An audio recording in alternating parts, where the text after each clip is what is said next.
Он построен, я не побоюсь этого слова, по последнему слову техники. Он оборудован современнейшими системами пожаротушения, кондиционирования. Оборудование полностью сдублировано. Практически 2 комплекта оборудования стоит идентичных. Кроме того, у нас 2 источника питания. ЦОД оборудован по 1 категории энергоснабжения.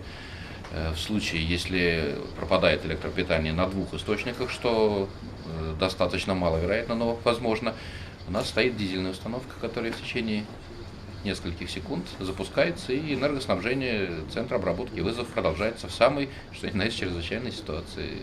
Сделано на самом деле хорошо, это не первый ЦОД, который я наблюдаю, это действительно можно отметить.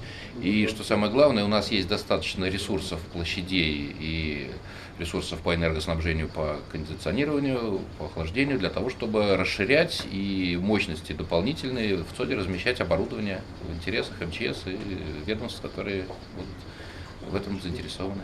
И сейчас самое главное, чтобы люди тоже, так сказать, привыкли к этому, что нужно объяснять людям необходимость запомнить номер 112. Он работает как с сим-картой, так и без сим-карты. Если что-то случилось, ничего не нужно запоминать, все расскажут, объяснят, в любой ситуации человека сориентируют, при любом стрессе. Да?